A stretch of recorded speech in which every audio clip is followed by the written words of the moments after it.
Welcome to Sports Bites. With your host, Chris Joseph. Are you a sports fanatic who loves the thrill of the game and the delicious food that accompanies it? And then they had chicken fingers, exotic chicken fingers. Join us as we dive into the world of sports and the delectable bites that make the experience even better. Whether you're in the stadium, tailgating, or watching from the comfort of your home, get ready to satisfy your sports cravings with Chris Joseph on Sports Bites. Let's dig in. What is up, everybody? It is Saturday. It is Super Wild Card Weekend. Hope you guys are enjoying yourself this weekend as cold grips the country. Blizzards, snowstorms, freezing temperatures. We're going to talk about that, all the impact it has on some of the NFL playoffs. They're getting ready to kick off. I've got the Cleveland Browns, Houston Texans game going. We're going to talk live stream, discuss everything that's going on in that game. A very interesting matchup. Hearing news from the NFL that the Bills-Steelers game has now been moved to Monday. It's a Monday afternoon game, part of a doubleheader, because you still have the Eagles and the Tampa Bay Buccaneers playing in that one. But we're going to talk about that and some of the other matchups, of course, tonight on Peacock, which there's a lot of people who are upset about that. You got the Kansas City Chiefs and the Miami Dolphins, and they're talking about it being the coldest possible game ever. That there's been warnings already that say, hey, if you're outside and you've got exposed skin, you could get frostbite. No, thank you. No, thank you. I don't even want to know that. That's terrible. Absolutely terrible. But hope everybody's having a good weekend. We're going to talk about that, and we're going to talk about a lot of stuff going on, all right? College basketball. Oklahoma failed to do it again. They're leaving the SEC. They lost in Fog Island today. A lot better first half than second half. We'll talk about that. Just kind of disappointing. There's been some very interesting stuff happening in the NFL, or in the world of college basketball. But come on by. If you see down here on the bottom are all the socials. Follow Sports Bites Podcast on Instagram, on YouTube right here, TikTok at Sports Bites Pod, and then on X, Sports Bites Pod 1. So come on, hop aboard. Let's enjoy ourselves. Let's talk a little sports. We'll talk a little food. We'll have some fun, But like I said, I'm going to talk about this NFL playoff game as they're getting set to kick off, and Joe Flacco is going to get an opportunity first. And again, what a great year I think that you look at D'Amico Ryans and what he's done. Right, a rookie coach. Nobody thought a rookie coach was going to get to where he's gotten to. A rookie quarterback who possibly should be MVP. I mean, I know they're talking about Lamar Jackson, and Lamar's had a great year, but with what C.J. Stroud has done, how can he not be up for the MVP? But Joe Flacco in at quarterback, 16 playoff games compared to C.J. Stroud's first one, and it looks like they're going to go back and throw in the first play. And again, D'Amico Ryans has done a really good job with his defense. Will Anderson Jr., the linebacker from Alabama, comes over. I think, this defense for Cleveland is a lot of fun to watch. They really put a lot of pressure on, but, Flacco, first play of the game, gets a first down, a little dump-off pass. 11 yards on that play. But, yeah, Joe Flacco's come in and has gone 4-1 for the Browns. Now he's thrown 8 interceptions to his 13 touchdowns. Could it be better? Sure. But he's won some games. He's got him to the playoffs. Sheldon Rankins got a little banged up on that play, the defensive tackle for the Texans. So he's going to come off the field, and the Browns will still have it. They have it 1st and 10 from their own 36-yard line.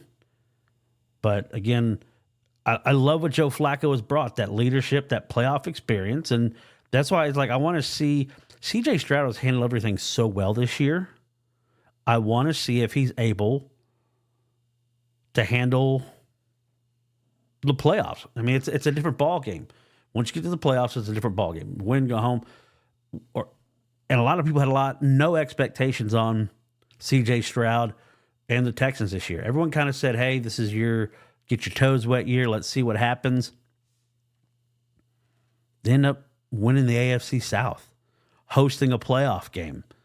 So Houston really excited, and great defensive play on that third down. So they'll bring up a third down. Perryman with a tackle in the backfield, not allowing Ford to really get going on that ground attack. But Joe Flacco in his first third down situation, just a missed block, absolutely whiffed on that, and no opportunity for that play to have any success. We are in the first quarter again tonight. The Chiefs and the Dolphins. Now, I've been to a game at Arrowhead Stadium in December when it was cold.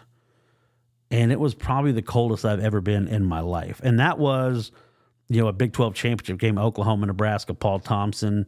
That was before the Fiesta Bowl. That was just the whole Boise State thing. But looks like the Texans are going to hold Cleveland on their first possession. Cleveland will punt it away, which will bring out C.J. Stroud. And a very dynamic offense. Big play, big strike, Nico Collins. I mean, they do a good job. And, not a lot of run support for the Texans. But again, I like what the Texans have done. I mean, C.J. Stroud's thrown for over 4,000 yards. That's crazy. Rookie year. And he doesn't turn the ball over. That's the other thing. Punts almost blocked. Oh, my goodness. But looks like the Texans are going to get their first possession from their own 18. But, yeah, it's really crazy. C.J. Stroud, I didn't have him near the top for Offensive Rookie of the Year. I'll admit it. I didn't. Like I said, I've had Zay Flowers. I had Bijan Robinson, guys like that I thought were going to be on that watch list. And, Arthur Smith and his handling of Bijan Robinson, I think, is one of the reasons he got fired too. Just absolute terrible. You don't target Kyle Pitts, who, I went to the game when the Commanders, one of their 4 wins, went to Atlanta. And watching Kyle Pitts in person, the guy's a problem. On the right team, Kyle Pitts could be a huge problem for the NFL. I just don't think that the right fit is the Atlanta Falcons right now. Just not as good as I thought it was going to be. I thought they were going to have a chance, with Ritter, Bijan, Kyle Pitts. Like, this was kind of like, hey, this is the year, And a not so good NFC South, but of course Tampa Bay wins that game. But here's what I don't understand. Answer me this. So tonight we talked about the Chiefs and the Dolphins playing this game in such cold weather that they're saying any exposed skin could lead to frostbite. Saying it's dangerous. But they didn't move the game.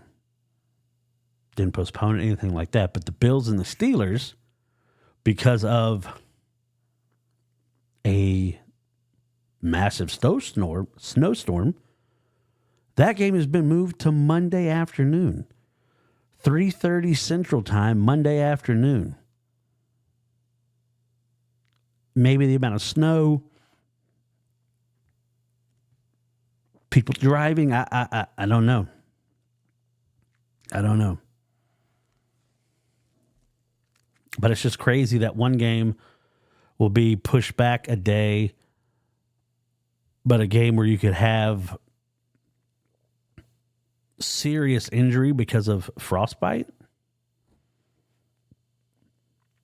Sure. Now, I'll tell you this much. I an avid supporter of all my teams. That Big 12 championship game with Oklahoma and Nebraska, miserable. It was so cold. Now, Oklahoma won. there was a ton of Nebraska fans around there. Ton of them. But Oklahoma was that game. But that was the coldest I had ever been. I'm not going to lie. Drank a little bit of Captain Morgan to try to keep me warm, but that didn't help. It didn't help at all. Not at all. I had one of those big fuzzy Baba Ganoush hats on. No, I was still cold. Standing, it was almost snow up to my waist. I was against the barrier in the end zone, like where the tunnel is. And nice pass by Stroud as they get into close to Browns territory. But I guess there was snow leading up to it, because even in the parking lot, we had a snowball fight with the Nebraska Cornhusker fans. And I saw the guy that had the Nebraska football helmet with no face mask, but he had the antlers and the corn cob stuck on it. That became my target. I was going to try to peg that guy as many times as I possibly could. All right. I was going to shoot for the dome. But they had a snowball fight. I mean, there was way more Nebraska fans than Oklahoma fans. I think the split was probably 65-35, if not 70-30. Just a lot of Nebraska fans. But it was so cold. Oh my goodness. There was nothing you could do to stay warm. But so I can't imagine it now. And they're talking about kickoff time temperature being 0 with the wind chill in the big negatives. Ugh. Like I said, I love my teams. But if I have the opportunity to stay home or go to that game where it's minus, I'm sorry, I'm not going to the game. I don't like the cold to begin with. I am not a person who likes the cold. Like, give me 95 degrees, 100 degrees with humidity. I'd rather be hot than be cold. I know I may be weird, but that's what I would rather do. I would rather have a lot of heat than the cold. I just like, well, you could take more clothes off. You could put more clothes on, but you can only take so much off. Sure. Fine. But I don't mind being hot. I hate being cold. Hate it. It's one of the reasons I moved to the South. Get away from it. I know my friends out in Oklahoma right now, you're dealing with, negative degrees. I saw some pictures of Lake Hefner out there, and I guess the blowing mist froze some of the handrails, just sheets of ice on the handrail. I'm good. I don't, for the kids' sake, I would love if it was to Clay Martin's officiating this game. So Clay Martin, I'll give it. Clay Martin is an Oklahoma guy. He is a basketball coach at Jenks High School. And Jenks is, to everybody in the state of Oklahoma, Jenks is that bully in the 80s movies that everybody hated. Just one of the biggest enrollments. They're always good. But Clay I think he still was the head basketball coach there. And not a good person to me. I'm not a fan of his. I think he's kind of a douchebag. People can tag him whatever you want. I'm not a big fan of his. Very proud of himself. I'll say that. CJ's thrown a couple forced passes and he's had one drop, but looks like the Texans are going to punt, so no points on either team's first possession here in Houston, which, they're loving it in Houston. They're in NRG Stadium. It's indoors. They just had the national championship game there, but no cold weather. Gotta love it. Gotta love it. Now, as I was talking about my predictions for the games when I was doing my podcast early this week, the cold in Kansas City, it leads me to believe, somebody like a Pacheco for Kansas City. And even this could be a game and it may be difficult handling the football because, you're going to have gloves on. If you're Patrick Mahomes, you're going to have gloves on. What kind of grip can he have on the ball? What kind of, the touch, the feel? We'll see how that moves forward. I think this is a game, and the Dolphins are missing every starting linebacker. I mean, they had to bring guys in. So it's a mash unit in the linebacking core for Miami, and to me, that says tight ends and running backs. Now I tell you, big center Creed Humphrey. He's from Oklahoma, played at OU, but he's from Shawnee, Oklahoma, and it's one of the it's cold. I think he's going to be all right. But they were showing on ESPN this morning on NFL game day stuff. One of the things they use, it was Alex Smith was talking about, because he played in Kansas City. One of the things that they wear is a wetsuit. What? A wetsuit. Because it is so snug, it's going to keep you warmer. It's some of the stuff that you do, it's just, they try to keep you warm. I didn't know that, though. They wear wetsuits. No, I don't think it's the really thick neoprene, suits that you see everybody wearing. But, I mean, it's cool to know that that's how they try to stay warm. But, again, with all the people being out from Miami, I feel this is advantageous for the Chiefs to really use their running game, to use the tight ends, stuff in the middle. Get those replacement linebackers, start thinking, trying to make decisions on the move. That's why I said it early in the week that I like Miami. And I say it now. I like Kansas City. I like Kansas City in that game. I think Kansas City is going to win. Now, I also heard today Adam Schefter on the morning show is talking about A.J. Brown. The Philadelphia Eagles will be without A.J. Brown. And it's a big loss. You still got Devonta, which, he's phenomenal. Swift, Hurts. We don't know the status of Baker Mayfield. He didn't practice. But no A.J. Brown. Now, Tampa seems to think that they are a much better team than they were early in the year when they played Philadelphia on Monday night. And it was close. It was raining there. Not a really good weather night at Raymond James Stadium. Some turnovers.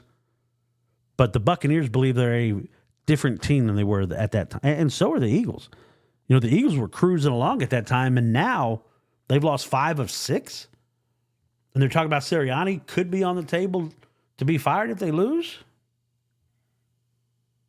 Hey, crazier things have happened.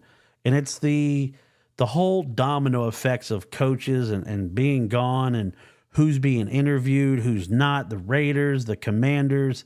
There's a whole big domino effect, and it still hasn't really taken a fall yet, because you look on the college side, we talked about it. Alabama announces yesterday Kalen DeBoer, new head coach for the Crimson Tide. He's the man to replace Nick Saban. Now, I live here in Birmingham. Talked to a lot of people. I saw the clips and the footage of them last night out at the airport welcoming in Kalen DeBoer. Now, I'll say this. It's going to be very interesting to hear how some of these Alabamians pronounce DeBoer. I'm sure I'm going to hear a Daybuer. I don't know. I'm sure there's going to be a lot of different pronunciations of this man's name, but I'm trying to figure out where all the money can. Not to say that Alabama doesn't have money, so I don't want to say that. But a $12 million buyout, you had to pay more than what Washington, and someone earlier, they said, well, you're not going to pay him more than Saban. Yeah, but I get that, but the scale now, if Mike Norvell got $10 million a year, who knows what Dan Lanning got? Sark staying put. Washington said they were going to at least double his current salary that was at Washington, which was $4.5 million. So that's at least 9. I would say they'd probably have him at 10. And the question I have, I know Alabama has money. I know there's going to be boosters. But who's robbing Peter to pay Paul? And what department is going to have to kind of cut their budget? Facilities? NIL collective? I'll tell you this. I was very surprised. Not that I don't think Kalen DeBoer is a good coach. I think he's a fantastic coach. You got Washington to a national championship. Had a Heisman finalist. Good job. You've won everywhere you've been. People laugh when they saw those old SEC commercials that say it just means more. You're coming to a state now that more than any other state I've been to. And I lived in Oklahoma. And in Oklahoma, football is religion. But it's nothing like it is in Alabama. I've told the story, and I tell it many times. When I moved to Alabama, I was asked, hey, who do you pull for? Oklahoma. No. Who do you pull for? Oklahoma. And again, they'd ask, no, who do you pull for now that you live in Alabama? And they were trying to get me to make a decision between Auburn and Alabama. Like I had to pick allegiances. Look, I'm an Oklahoma guy. Boomer Sooner all the way, right? And you talk about the fanatical side, the Harvey Updikes and stuff like that. I just, and every fan base has it. But if this ever makes its way to Kalen DeBoer, I'm going to tell you this. Get ready. If you don't run the ball enough, you're going to hear about it. If you don't throw it enough, you're going to hear about it. If you lose that SEC game to Georgia early in the year, you're going to hear about it. If you lose to Auburn, you are going to hear about it. So, and I'm not saying that Washington's not a prime job. Obviously, I mean, they're not blue bloods. Now you're coming to one of the bluest of the bloods. Replacing Nick Saban, who two of the top coaches in NCAA history are from this university. It is a big, big job. And there have been some who weren't ready for this job. And it showed. We'll see now what Kalen DeBoer can do. Now, there was reports that Jalen Milroe was out there talking with people saying, hey, roll tide. Excuse me, I apologize. They're saying roll tide, and, I'm coming back. So, I mean, good for Jalen. I hope he comes back. But this is part of that domino effect I was talking about. So now Alabama's coach resigns. Nick Saban steps away. 30 days now. Alabama kids can hit the transfer portal. Now, Kalen DeBoer takes the job. 30 days. The Washington kids can hit the portal. You've already seen Will Howard do it again. Second time in like 3 weeks. He was at the Washington game watching the national championship, the transfer from Mississippi State. Now that Kalen DeBoer's gone, where's he going to go? And there's so many different little dominoes still. Is Jim Harbaugh going to take a job? So if that's the case, if he steps down, even if they hire someone, say like Sharon Moore, who's been a big fill-in there, and it looked like Houston tried to run a play that Kansas City or that Miami run earlier, the kind of underhand shovel pass, and Myles Garrett was there, almost picked it off. They're down at the 4-yard line right now. Houston looking to put their first points on the board in this AFC wild card. Yeah, it's a little like an underhand screen pass, and Myles Garrett just blew it absolutely up. But back to the from what let's see, got a message in the chat. From what I saw from his presser, DeBoer's too nice for the position.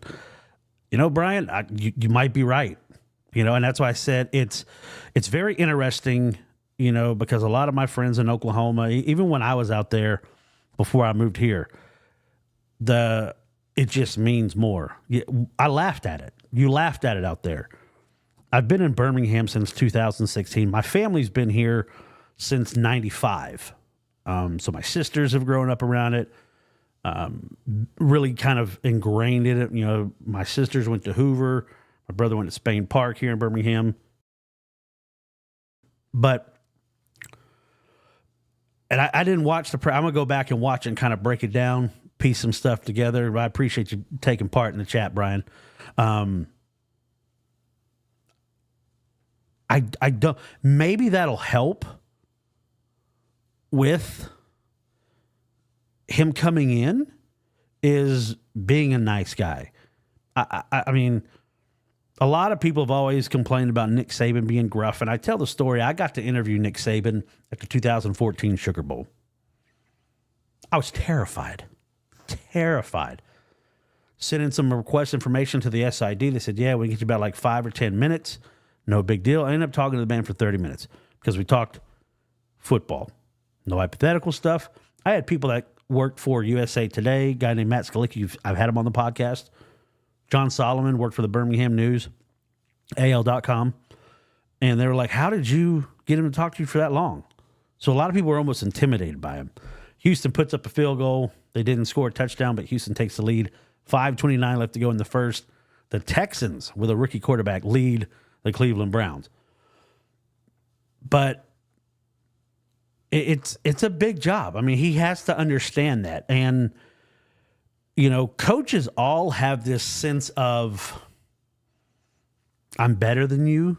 You know, that every coach has a little bit of a swag persona. You know, you can say what you want about like Dick Vermeil and the golly gees and the crime. You're still a competitor. You still like to win. And it's one of those jobs like they want you at Alabama. I get it. You left Washington. Washington's going to the Big Ten. Now you're down in the South, the SEC. Now, what I thought was funny, I don't know if anybody's seen the tweet that Reggie Bush put out, kind of coming at Nick Saban. Basically, I'll summarize. I don't have it verbatim. But Reggie Bush basically said that Nick Saban left because the playing field had been leveled. Because we all know that Nick Saban was not a fan of NIL.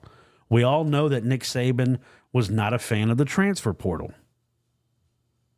And so basically, Reggie Bush out here saying the playing field had been leveled.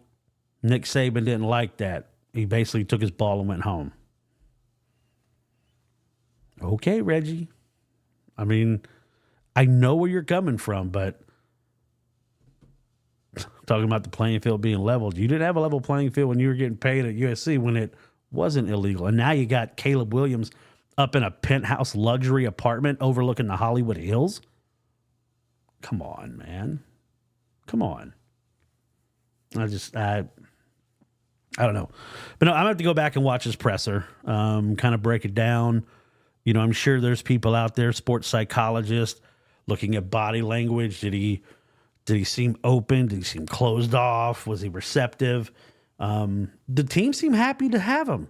You know, there was a lot of pictures I saw from the athletic center. Teams seem to be in good spirits. You know, it's always hard, you know, after somebody like that. Like, I remember when the word came out that Bob Stoops was leaving. It was like, wow. But I also remember the day, you know, I started being an Oklahoma fan under the king, Barry Switzer. And I remember the day Barry stepped away. Now, he later went on to coach the Dallas Cowboys, which broke my heart since I'm a Washington fan. And there was my favorite college football coach coaching the football team that I hate the most. And I remember that press conference when he took the job. He's like, I'm tan, rested, and ready. No one like the king. I'm sorry. He may not have all the wins and the records, but I tell you, the interactions I've had with Barry Switzer, I could just sit down and listen to that man talk football for hours. His memory is what was so impressive, who he could remember. Now, not saying that my time when I got to sit down with Nick Saban wasn't impressive, because it was. Because you see all the reporters, you see everybody, you know, it could be a little gruff. But when I asked him a couple football questions and not hypothetical bullshit, he was like, let's talk. And he was there. 30 minutes to talk. Now, I did bring him a little Debbie oatmeal cream pie. He was happy about that. Said, you did your job? Yes, sir. I'm going to do my homework. I'm going to know what's going on. Joe Flacco. with an absolute little dart. Okay. Now they're in Houston Texans territory. David Njoku. Really, really good tight end. I like David Njoku. Selected to his first Pro Bowl this season. Congratulations to him. But now the Cleveland Browns 1st and 10 from inside Houston territory, looking to either tie it up or take the lead after the Texans put up a field goal. But another catch by Njoku. He's a big man. And tight ends are so fun to watch right now.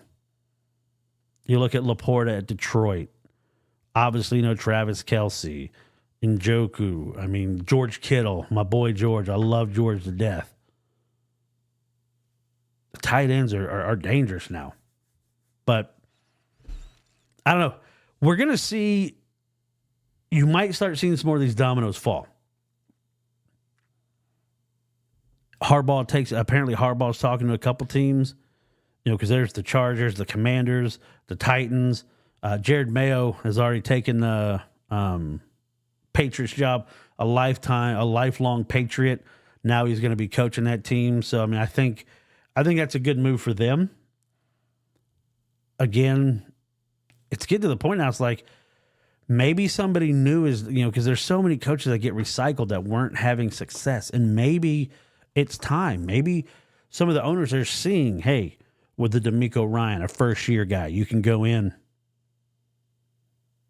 and that's Amari Cooper down. I hope he's all right. You can go in and make an impact early. So it's funny in this game. It's a squirrel. But DeMeco Ryan played for the Texans, and in 2011 played against Joe Flacco in a playoff game. Now he's coaching against a team that Joe Flacco is playing quarterback in the playoffs. I mean, it's crazy. Crazy. But yeah, Nick Saban steps down. It's going to be very interesting to see what happens to Alabama this year. Now, I talked about there was a lot of Alabama fans who were not happy that they had to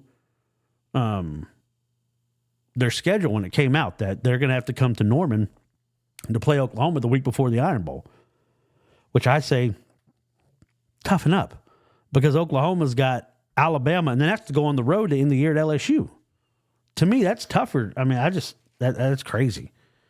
1st and goal for the Browns. They run a little wildcat with Ford, takes it down to the 3-yard line.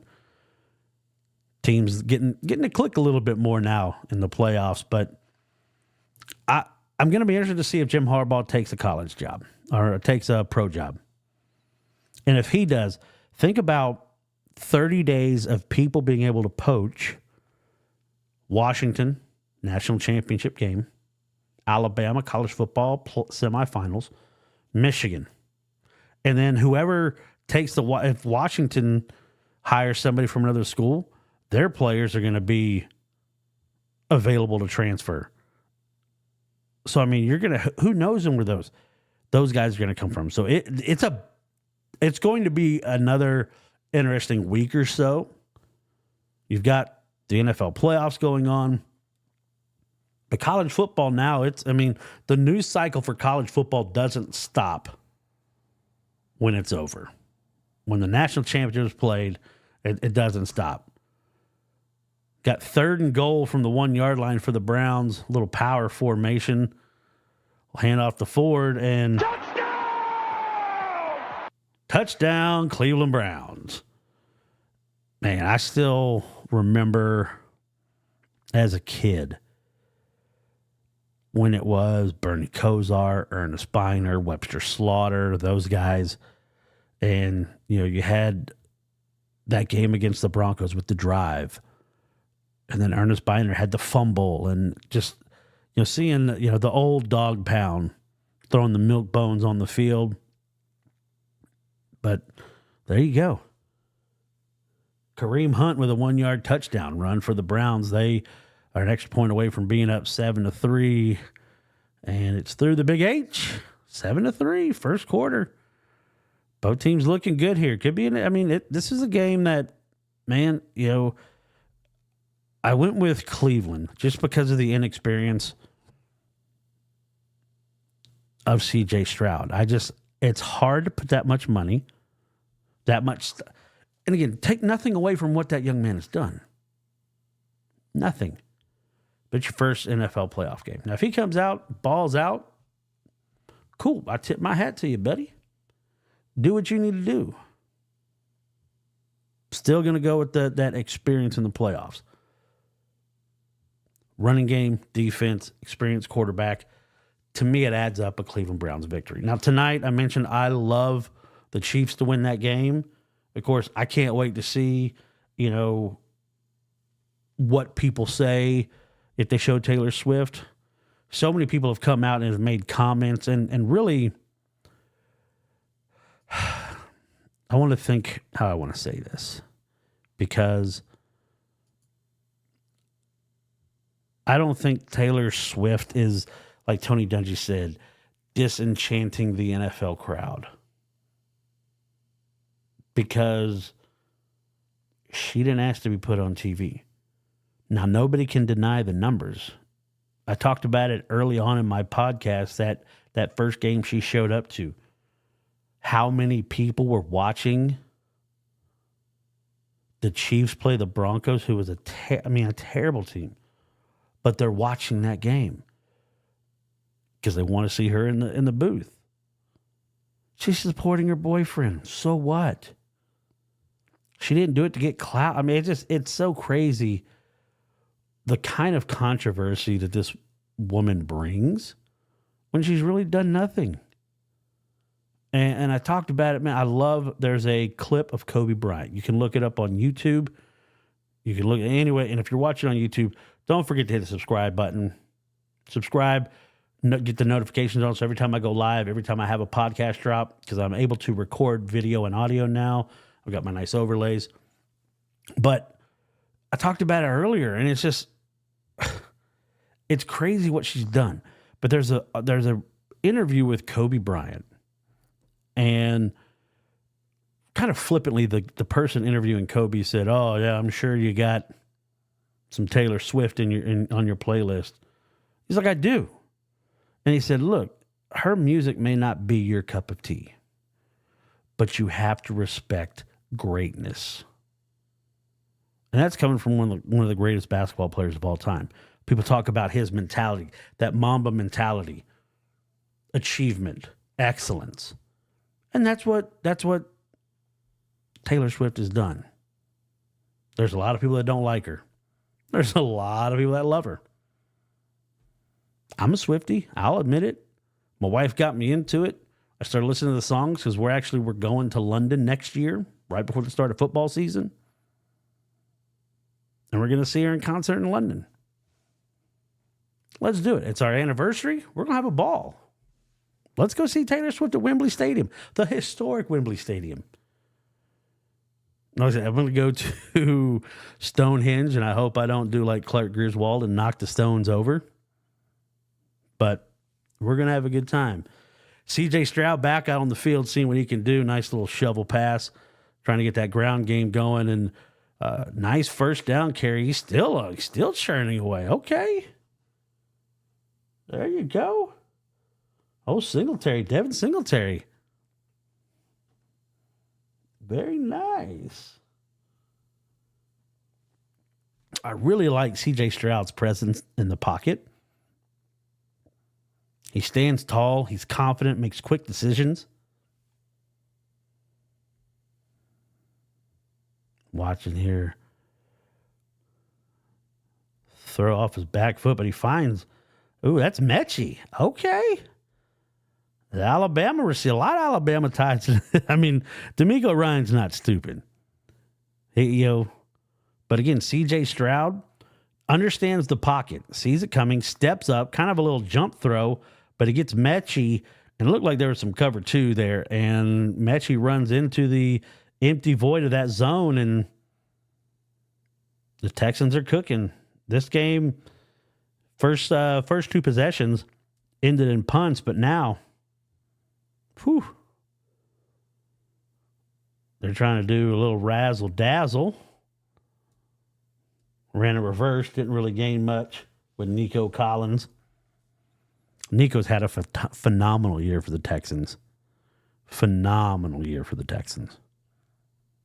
former Michigan wide receiver. He was happy he was in Houston for the national championship game to watch his Wolverines win the title.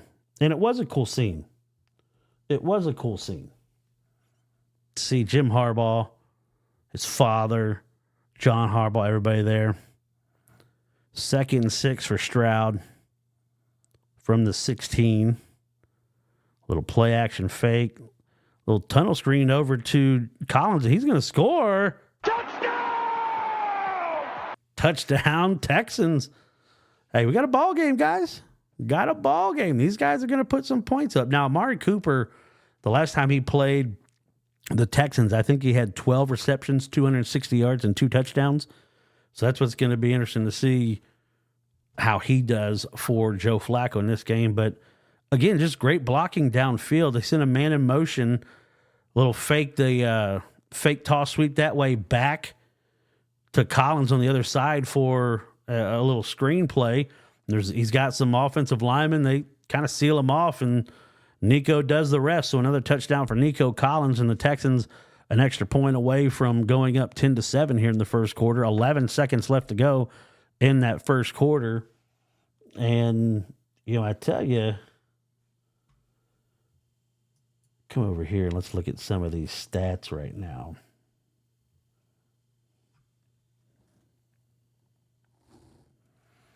So if you could see,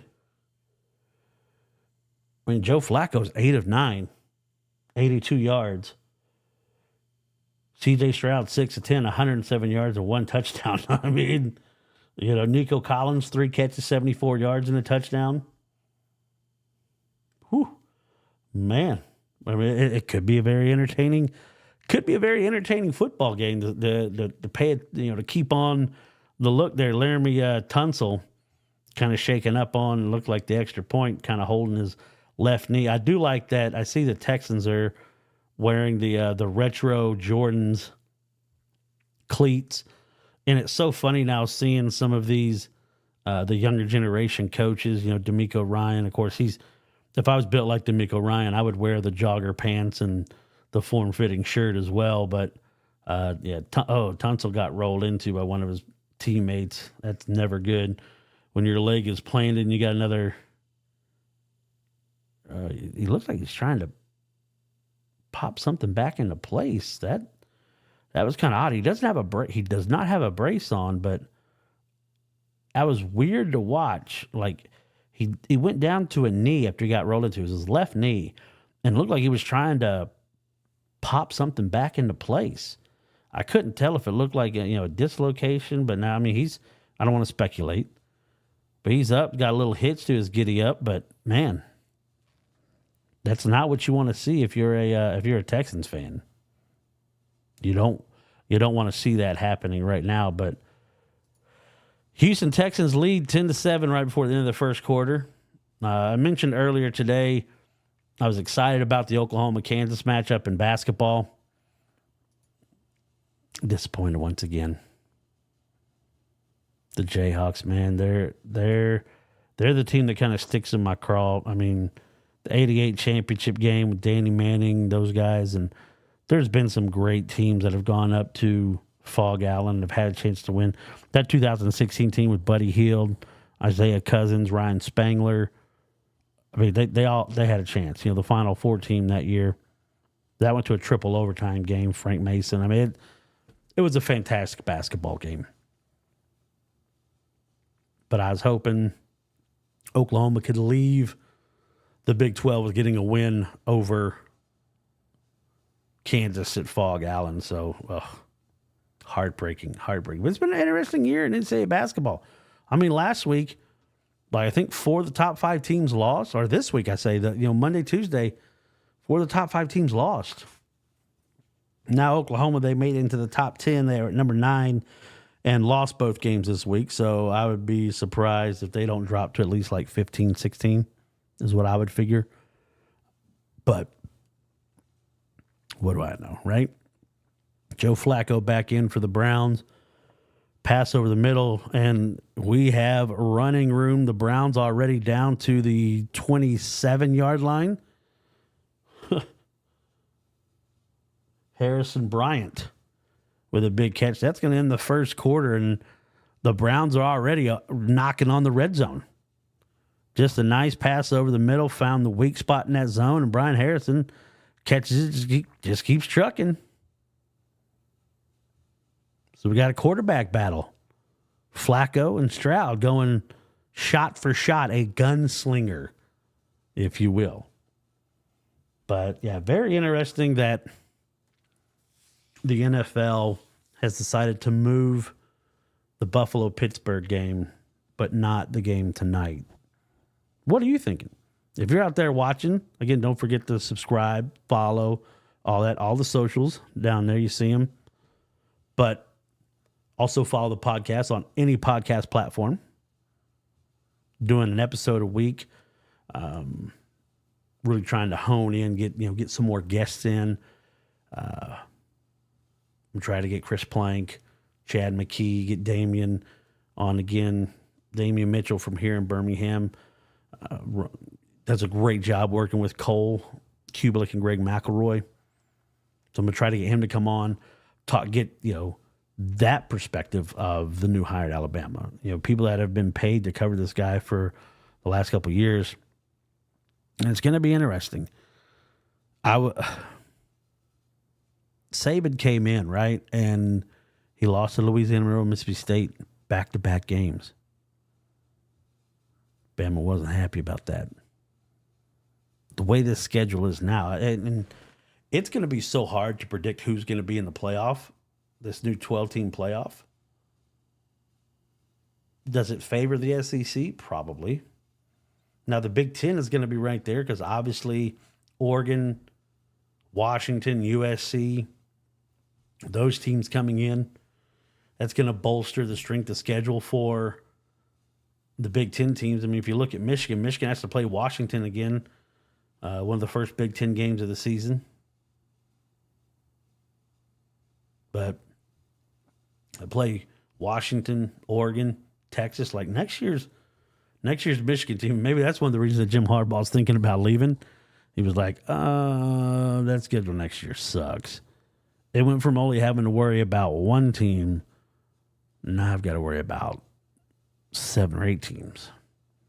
And I don't have anybody here to steal signs anymore. So maybe I'll go coach in the NFL. Plus, I ain't got to worry about NIL. We'll just get your contract negotiated. Don't have to worry about transfer portal. Yeah, you got free agency. But you don't have to worry about the transfer portal.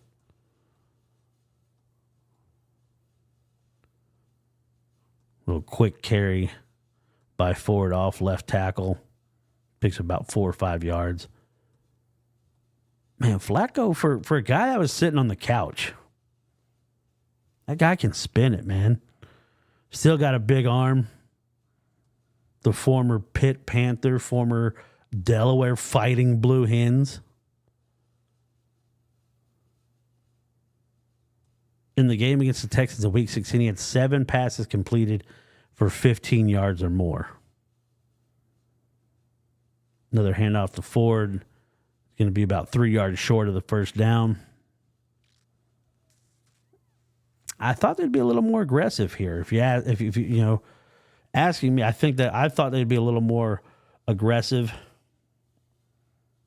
trying to put the pressure on the Texans here. I mean, do we have another player hurt? Man, there's been some guys hitting the ground today.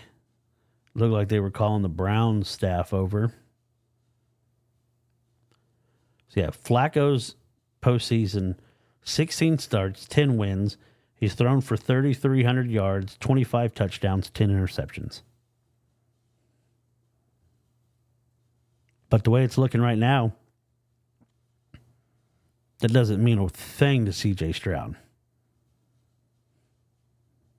Oh, another roll-up. Oh, that one looked worse than the one earlier for Laramie Tunsil.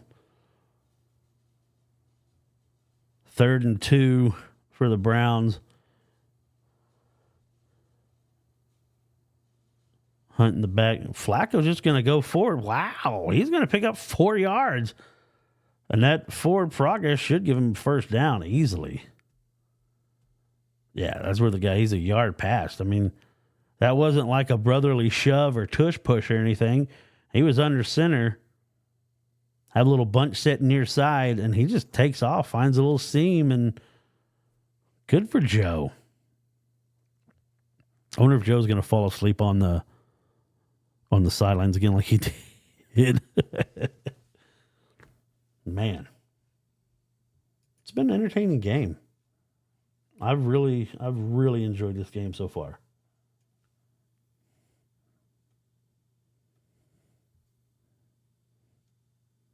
We got tackled by the back of his helmet. Good pursuit to the football. You know, if you play you talk about people pursuing the football. Watching the Texans pursue the football is a lot of fun. They really do a good job. Now it's going to bring up a 2nd and 4. They're about at the 11. See what kind of formation they come out in. Shotgun formation, 2 receivers to either side with Kareem Hunt in the backfield. There's that little shovel pass. Hunt, he's going to score. Touchdown, Cleveland Browns. Now he's going to do knuckle push-ups. Okay. 6 plays, 75 yards, 2:53 taken off the clock as the Cleveland Browns have scored another touchdown. Extra point away from going up 14-10. See if they're able to knock this through. But, yeah, it's that little shovel pass. And Bama and Oklahoma fans, you remember Ronaldo Works in that 2001 game when looked in peril for Oklahoma, right? It looked in peril. But a couple shovel passes to Ronaldo Works. Tyler Watts drops a football. Oklahoma gets out of Norman with a victory. They come to Tuscaloosa the next year. A beautiful fake punt. Very next play, Jason White hit, I think, Brandon Peoples on a post route, and that kind of put it away as they won here in Tuscaloosa. But very, very interesting. So 14-10, the Browns up on the Texans. Now, I think I said to take the over in this game. I did take the Browns on my pick, but yeah, I love what I've seen so far from the Browns. They're out there cruising. Let me know in the chat what you think. Who is your favorite to win the Super Bowl? Is there a game this wild card weekend that you are more intrigued about? Is it one of the weather games? Do you want to see how bad it is for people in Kansas City? How much snow is going to be left in Buffalo? And so my former co-host, Teddy Lehman, played in Buffalo, and he talked about how cold it was. I was just miserable. And again, the cold is not for me. I can't do it. Right now here is like 40 degrees, and I hate it. Not a fan. Now, for my wife and the kids, I'd love to see it snow. But that's really about it. It's really about it. But, guys, just so you know, again, coming up, I have some guests I'm trying to line up, get them on. Still trying to confirm. I sent an email to George Kittle's dad to see if I could get George to come on after the season. Trying to get a hold of Rayford Young to see if possible I get a hold of Trey. Get Trey to come on, talk a little NBA. I know he's building a big house there in Norman. But we'll see what I can do, get some of those guys on. And I'm just going to continue to keep working. You know, we're going to do some stuff, man, tonight. Making a little tortellini with a nice garlic bread made out of a baguette. Nice little French bistro style salad. So I'm excited about dinner tonight. This tortellini with like a white wine butter sauce. You know, nothing real heavy. I'm in. You know, and we're celebrating the little one. He already had his birthday, but we're having like a little get together. And I don't know if you've seen it. The what is it called?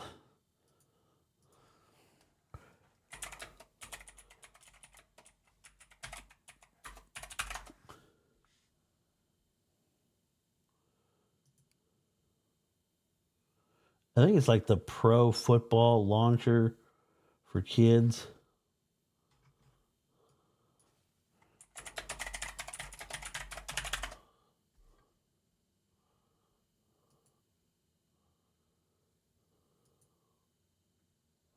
Yeah, the All-Pro Passer Robotic Quarterback.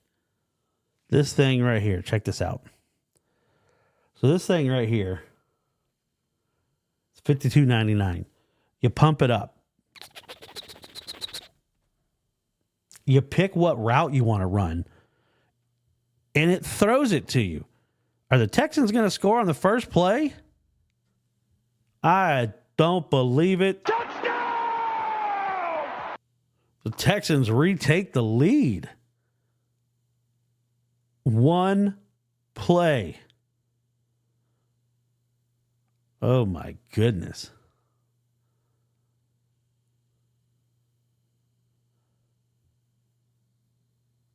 This one is their big tight end.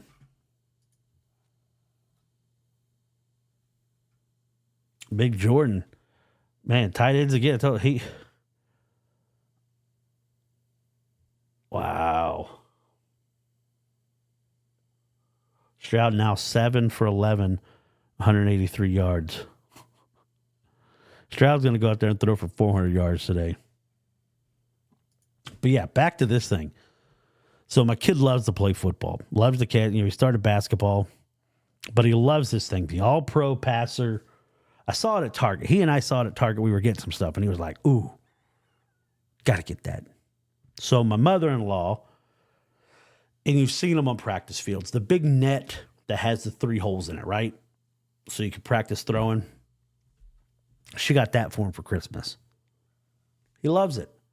It's almost like when I first got a backstop, I didn't have to go ask my dad and him, hey, do you want to play catch? I can go out there and play catch with myself. Now you go out there and put in some work. I mean, he's literally, I love him to death, but he's like a golden retriever, and he'll want you to throw the football all night. But it's great. It's great. I'm not complaining at all. But we saw this. I'm going to have to get some footage. We're going to put it up here on our YouTube page if it works. I think we're supposed to meet up at a park tomorrow. So I'm excited. I'm excited to see how this works. What kind of routes does it, throw? Now, it's not a regulation football. It's a smaller football. It's one designed to go into, if you see the little, right there, the little launch pad, like I think it clicks in it, but yeah, you pump it up, 9 passing zone, throws over 25 yards. 25 yards. Well, first off, I'm not running 25 yards. I'll do a little hook, maybe a little skinny post, a slant. I'm not going for now, my kid, he'll go for the pass. He'll go deep balls. 999 right out the rip. Willie Beeman. But I think it's a cool gadget. And we're having a little gathering tomorrow. He's getting this for his birthday. I'm excited to see him. I'm going to run some routes. That's why there's probably going to be some footage. So just stay tuned. Again, if you subscribe, hit the little bell for the notifications. That way, if I post a video, if I go live, anything like that, you're going to know when it comes up, because I still have some food review stuff. Me and the wife are going down to Panama City at the end of this month for her birthday. Can't wait. Excited about that. Going to one of our favorite places. If you go to Panama City, it's a place called Firefly. You need to check it out. It's amazing. Never had anything bad there. She crab soup, filet, charbroiled octopus, a fantastic vanilla bean creme brulee. I mean, a lot of good stuff. Then now, the person who is the chef at that place has opened up a new facility called Hunt and Gather, more like tapas. I like tapas. I could put some work in on tapas. All little small plates, like, yeah, bring tapas on. But again, subscribe, follow, pay attention. It lets you know. I might put up a review video of the Pro Quarterback Launcher tomorrow, see how the kid likes it. I still have, so it got put away and we forgot about it, right? But last Christmas, and it's something from my childhood, my stepdad, always tried to be a big part of Christmas, right? Always gave us whoopee cushions, stuff like that. But one year he got one of those rockets, that you fill with water, you pump up, you launch it. So I'm like, man, let's do that. We do it. We go outside, we get the rocket, and it's kind of a day like a winter day. It's cold, it's gray, overcast, kind of just a blah winter day, right? We go out there. He lets me pump it for a little bit. He goes, he puts a couple pumps in. I mean, I was young then. I don't know how old I was. I try to pump some more. Then, of course, he's like, yep, let's finish it off. Those little extra pumps for good measure. And he's like, all right, let's launch it. Never saw it. Never saw it. It was gone. Never saw it. We've laughed about it forever. So last year I'm out doing Christmas shopping and I see something very similar for my kid. And I got it. And it was kind of funny how had some stuff kind of move around and it got put into a place that people forgot about it. We found it. We might have to take that out there too. Put a little film footage up of launching that rocket, but yeah, good times. Those fun Christmas. I remember one year for Christmas I got, it was the year that Oklahoma and Washington, speaking of the Washington Huskies, played in the Orange Bowl, and that was when the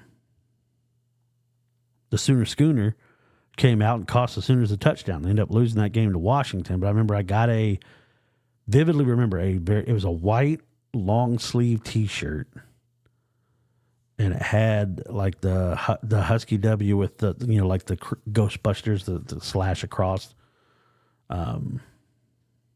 Sack. Flacco gets sacked.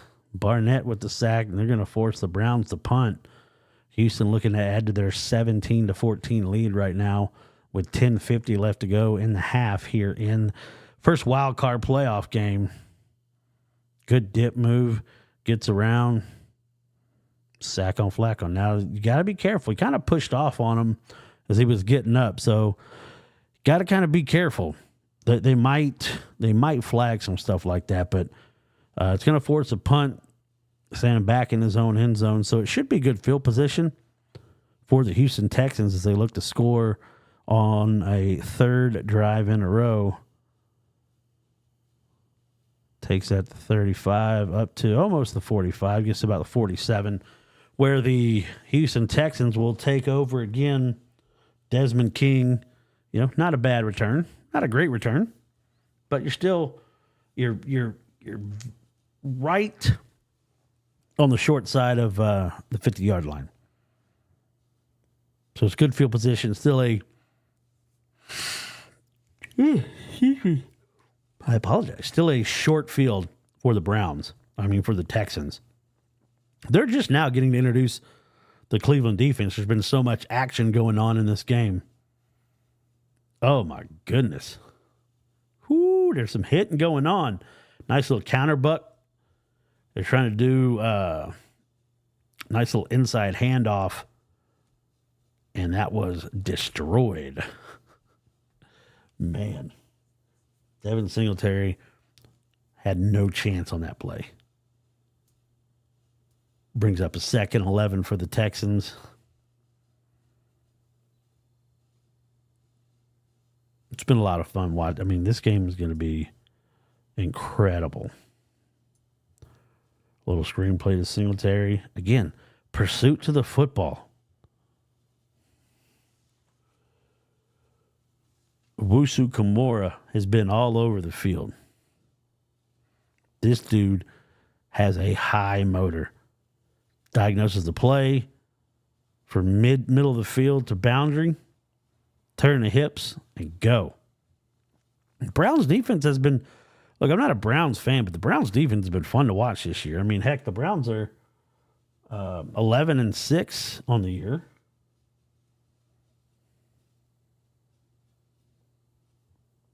Brings up a 3rd and 13 for the Texans.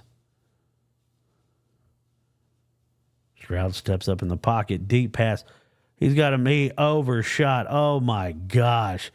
He had Nico Collins at least 4 steps behind the defenders and totally airmailed it. Again, someone lost him in the coverage.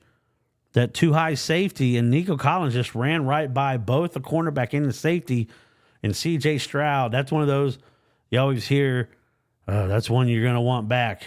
And that's one they're going to want back because he was wide open. Nobody would. Remember when Ledecky was in the pool and when they did the aerial shot of her coming in to win that last race she had, and there was nobody else in the view? That's what it would have been like.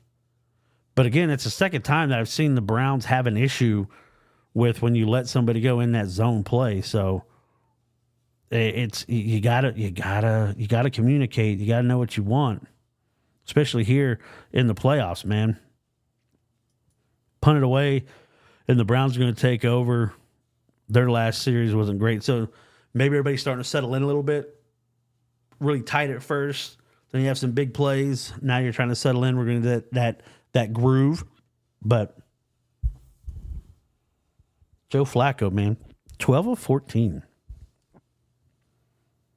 Throwing the ball really well. Not a lot of ground game to speak of, but the Ravens sitting at home. They are going to get Mark Andrews back. That's huge. Again, talking about tight ends. I love Mark Andrews and what he brings to a team. Yes, a little biased. Oklahoma guy. Loved watching him when he was at Oklahoma. Great combination of size, speed, everything. But he had been hurt. He's going to be able to go for the Ravens in their first playoffs game, which I think is good for the Ravens. It's good for him. It's good for football. You know, this is when you want everybody healthy. That's why I feel so bad. Well, I say I feel bad. I don't know if I really feel bad for the Dolphins or not. I don't. But they're missing a lot of players. But the Ravens are sitting at home just kind of watching. Same as the 49ers. 49ers sitting at home, relaxing. Super wild card weekend. Peacock tonight. Travis Kelce. Tyreek Hill comes back to Kansas City for the first time.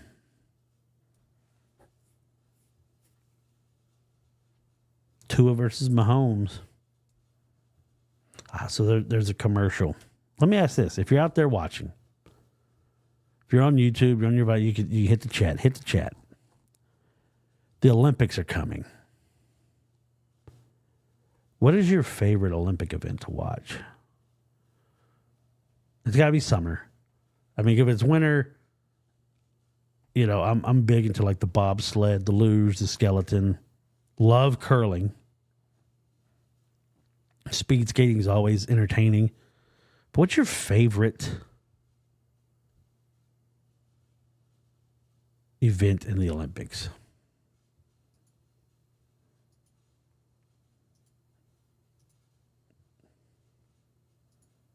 I'm trying to think of mine in the Summer Olympics. Man, track and field. I mean, anything in the track and field, the decathlon. Love watching now with the athletes, the 100 meter dash, the 4x1 relay. I'm looking forward to that. Really, really looking forward to that. Cleveland with the ball, with 8 minutes left to go in the first half. Flacco, another completion, another first down. Joe just keeps racking them up, man. There's Njoku again. Now, he seems to be okay. A couple weeks ago, I guess he had a incident to where some flames came up near his face, and he showed up to the game with like a protective mask on. Looked like a Marvel villain, if you ask me. Flacco standing tall in the pocket. Another good pass right where he needs to be. 13 of 15, 147 yards for Joe Flacco.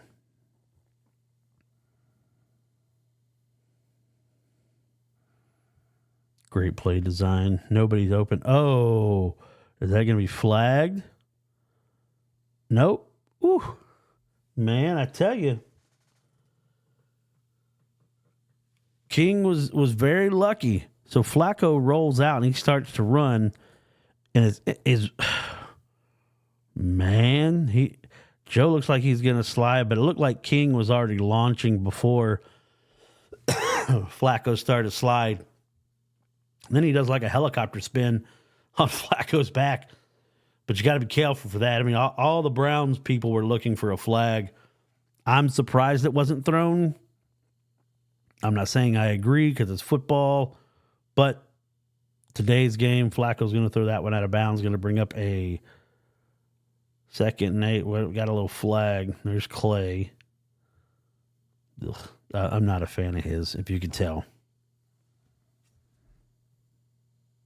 And I thought about getting back into officiating. I really enjoyed it when I was doing, and of course that was at a time when I was in the radio business and was covering high school football. Going to bring up a 3rd down, legal shift. Actually, yeah, not everybody was set. But covering high school football and being on the field and seeing some of the guys as they matured and went through before I started doing play-by-play, being up in the booth. 3rd and 8 for the Browns. Sold out stadium, man. People in Houston are excited about this team. At their own 24-yard line, 3 receivers to the top of the formation for Flacco. Here comes a blitz. Gets out that hot route to Njoku, but he's going to be short. Almost. He threw it. Needed 8. Looks like he got 7. But Njoku spread out on his own on King. Does a pretty good job. And I love watching Njoku. He attacks the football. Uses his hands. Gives his target a nice big open area. I like that. Browns are going to have to punt it away. Sitting back on their own 15-yard line.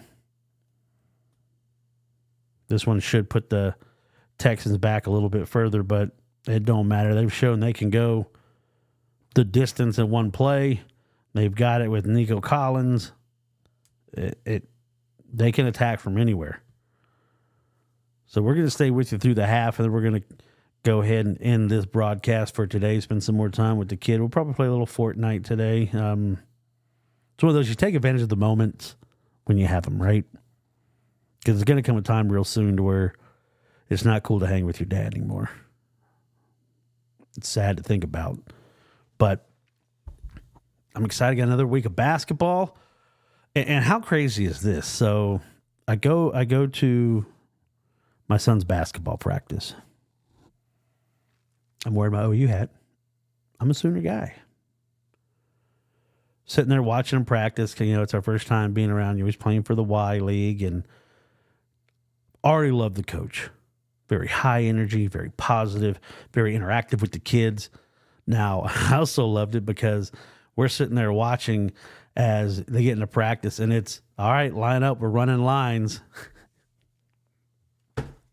I look over, and both me and my wife were laughing. Because we knew, look, he's in the sport. He doesn't run a lot. But we knew he was going to be tired, and it was going to be great. But he's done a good job. Like I said, I told him 3 things that I think are essential If we start something, we're going to finish it. We're not going to back out, even if you're not having fun this season. You got to finish the season. But the 3 things I ask: listen to your coach, have fun, and give it your best. It's YMCA 9-year-old basketball. But I get to the YMCA. It's practice day 1. And so I go around to the other side of the court where they're trying to run some drills and get a better look, maybe snap some pics. And I'm wearing my OU hat, and this guy looks at me, he's like, "Hey, Boomer Sooner." I was like, "Yeah, that's right." He's like, "No, we just moved here from Oklahoma like 2 years ago." And I'm like, "Get out of here." And my wife laughs because I'm telling her the story. She's like, "I saw you over there already talking to somebody." And I was like, "Yeah, he used to listen to my radio show." And she was like, "Are you kidding me?" She always says everywhere we go, I run into somebody. I don't know. I was at a YMCA 9-year-old basketball practice, right? There's no way I thought I'm going to meet somebody that used to listen to K-Ref when I was on the air out in Norman, Oklahoma.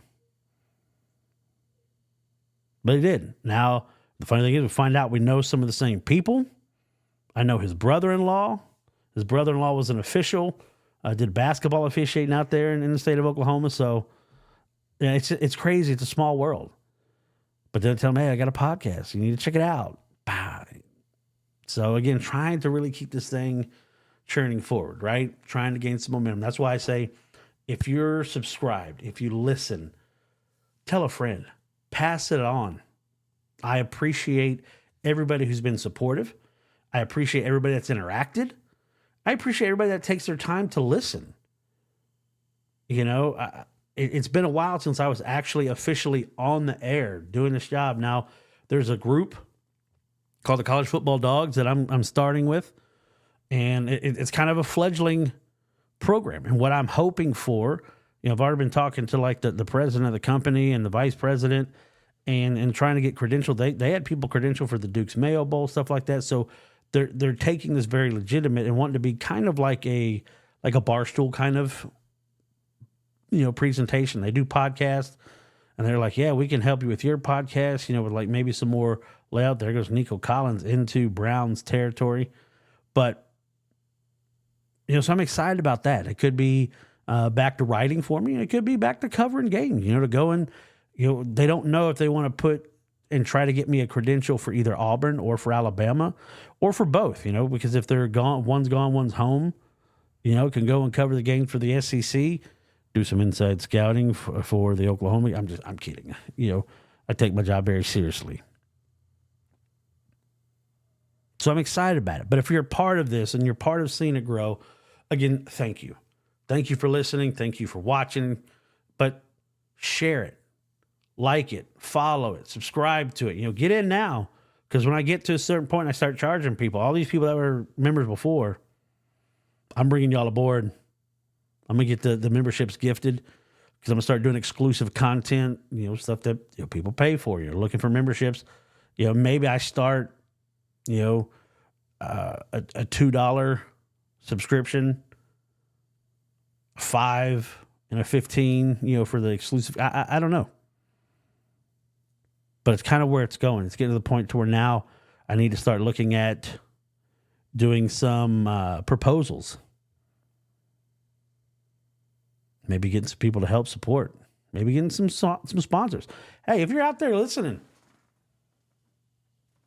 message. You see all the socials. You want a sponsor? You want me to put together a segment that's brought to you by Joe's company? Let's talk. I'm here for it. Like they say in the WWE, let's do business. Let's work together. Let's make something great happen. 2:32 left to go in the first half. C.J. Stroud, pressure coming, steps up again. Another little jump pass just out of the reach of his receiver. It's going to bring up a 4th down. Looks like Houston will probably attempt a field goal. There's a flag. It may be roughing the passer. Pass interference on the defense. So this is going to keep the drive going for the Texans. Trying to see if I can see when they show the replay.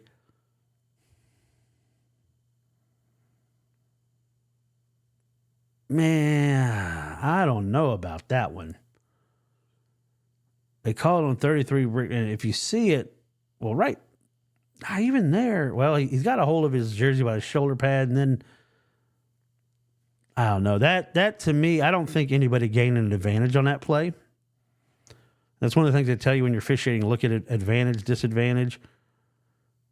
Stumbling, boom, off a tackle to the 10 of the 5. Man. Singletary running hard. There's a flag down. Much be a holding. Now it's going to come back. Great run by Singletary. Slips out of a tackle, knocks the guy back. Here we go, Clay. Holding. Offense number 69. So it's going to come back. Giggity. Let's see. He's going to pull to try to get to that next level to the linebacker. Yeah, he just wrapped him up. I mean, yeah, that's the call. I mean, you really can't say nothing about that if you're a Browns fan. Clock running, 2:10 left to go in the first half. They're going to get the playoff for 3, 2, 1. Nope. 2-minute warning. I'll tell you this much. I've been very impressed with C.J. Stroud in his first NFL playoff game. All right? I've been impressed with him in his first NFL season. I think what he's done has been phenomenal.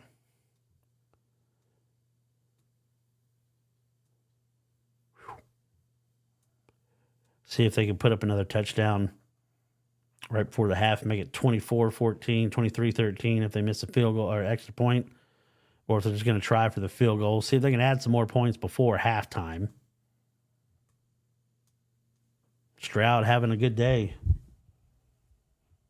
10 of 15, 199 yards, 2 touchdowns. Flacco is 14 of 17, 153 and a touchdown. I mean, quarterbacks are doing the job. Singletary's been kind of a difference maker in the run game, which Stroud hasn't had that all year. So this is a big help for the Texans and C.J. Stroud. I think, the playoff game that I'm most interested in watching, of course, tomorrow, watching the Lions play the Rams. So for the NFL script writers, good job. You did a good job, okay? You got it to where Matthew Stafford, who was once the beloved son of the Detroit Lions, is going to come back. He's going to bring his Los Angeles Rams and his Super Bowl that he won with the Rams into Detroit. Detroit having a fantastic year. Could have possibly won the NFC. We know about the botch call for the officials in the Dallas game. Was there a check-in? Was there no check-in? I don't know. But Detroit and the Rams tomorrow. I'll probably come on and do a live tomorrow. That might be the game that I come on the live stream. So that way we can talk about what's going on.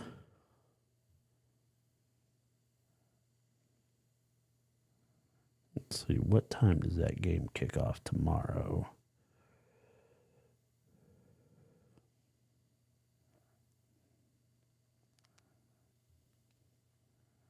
NFL? That's a 7:00 game. Ooh, people in Detroit have time to get a little bit liquored up. Packers, Cowboys tomorrow. I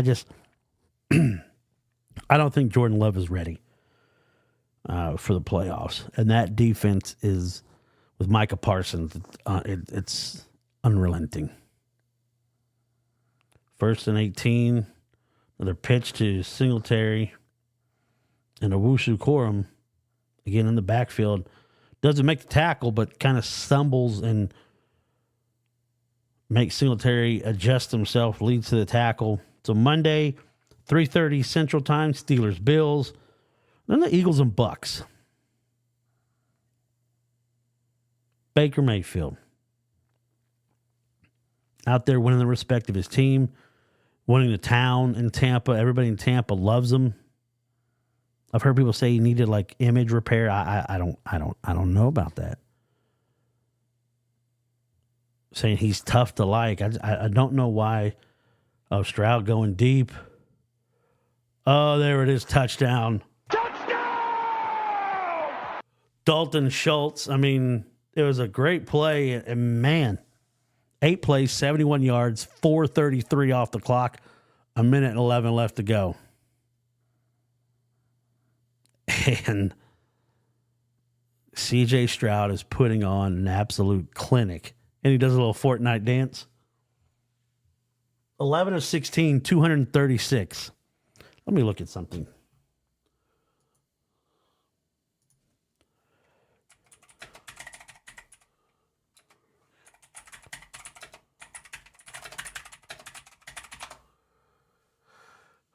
Let's see. Let's look at some stats and records.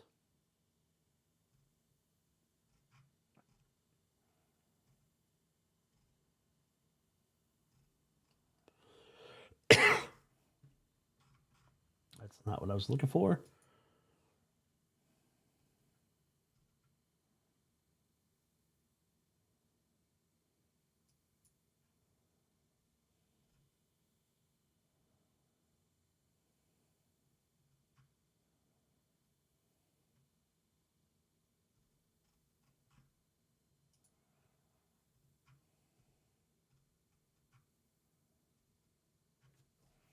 Trying to see here. Most.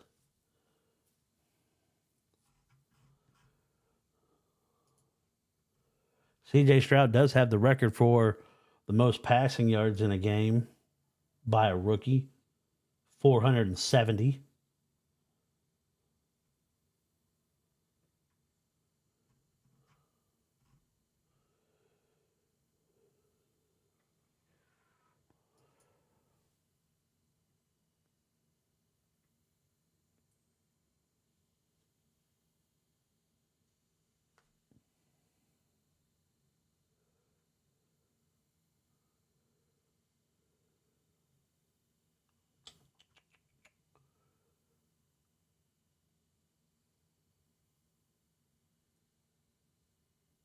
Man, I can't find it. I'll look it up, see what I can find. Flacco stands in the pocket, delivers a deep pass, almost to midfield. I mean, they've been moving the ball too, so let's not think that they're done with this half.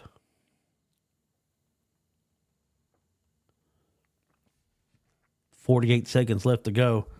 Flacco's going to get the ball dropped back. There's a pass interference. No? Ooh.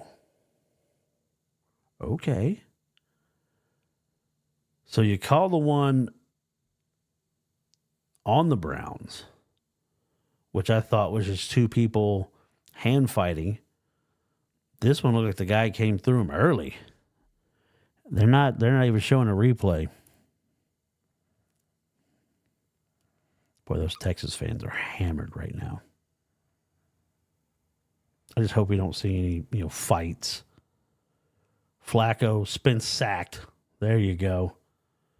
Is that Will Anderson? Yep, Will Anderson Jr., phenomenal player from Alabama last year. Of course, D'Amico Ryan, great defensive player at the University of Alabama. He wanted Will Anderson. Absolute. Let's see. Yep. Ooh, got away with a face mask there, too. Should have been a face mask at the end of it. Man, Houston Texans. They're going to let the half come to an end. They're going to let the half come to an end. Houston with a 10-point lead, 24-14. And Houston's going to get the ball to start the second half. I mean, they're trying to put it to a 3-score game right out of half. And that, That could spell bad news for the Cleveland Browns. But, all right. Not bad. Not bad. Really like what I saw from C.J. Stroud. So, again, if you look at statistics through the first half, Stroud, 11 of 16, 236 yards, 3 touchdowns. Joe Flacco, 15 of 19, 172 and a tug. Singletary, 7 carries, 37 yards. Nico Collins, 3 receptions, 86 yards and a touchdown. Njoku, the leading receiver, with 4 receptions. Going to be a lot of fun. Guys, I want to say thank you. If you took part of the chat, thank you so much. If you viewed, thank you so much. Remember, guys, just, take a second. Please like the podcast. If you're following the podcast and you're listening to your car, stuff like that, like the podcast. A rating, people just talk about ratings help. Ratings do help. But if you can see right here on Twitter, at SportsBitesPod 1. TikTok at SportsBitesPod. YouTube, you can subscribe, hit the little notification bell so that way you know when new videos come up at Sports Bites Podcast. And then on IG, you can follow Sports Bites Podcast. But again, I appreciate it, guys. Thank you for letting me be a part of your day. I hope you enjoyed it. If you have any suggestions, if you're watching the video, leave a comment. I'll interact. I'm not one of these guys that's going to sit there and be like, well, thanks for commenting. That's all. Let me know. Topics you want to talk about. Sports you want to talk about. Now, I used to do a show called 360 Sports. I'll talk about anything. Boxing? Let's talk boxing. You want to talk golf? Okay. We'll do it. La Liga? Jugar el fútbol? See. Let's get it done. Everybody have a great weekend. Keep a lookout on the socials. I'll post tomorrow or later tonight if I'm going to go on live tomorrow during one of the games. Kind of want to spend some time with the family. But, again, everybody have a great day. Stay weather aware. Stay safe. If you're in a place where it's cold and you don't have to go out, don't go out. Stay at home. Make sure you got your milk, bread, and eggs because everybody knows in bad weather, everybody likes to make French toast, I guess. But stay warm. Stay home. Enjoy the football. Enjoy the basketball, the Thunder. And I got to get somebody on and talk about the NBA as well. So we'll keep that in. But stay warm. Stay safe. Stay smart. Don't go out if you don't have to go out, especially if it's snowing and there's ice on the road. Be careful. All right? Take care of yourself. You're good enough. You're smart enough. Tell yourself that because you are. And remember, guys, always, always positively move forward.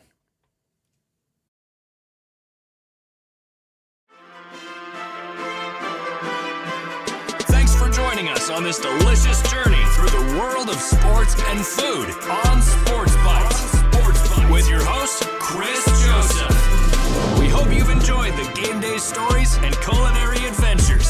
Don't forget to hit that subscribe button. And if you've got any mouth-watering sports-related tales or favorite game day recipes, share them with us on social media. Until next time, remember, it's not just about the game. It's about the bites that make it unforgettable. Stay hungry for more Sports Bites.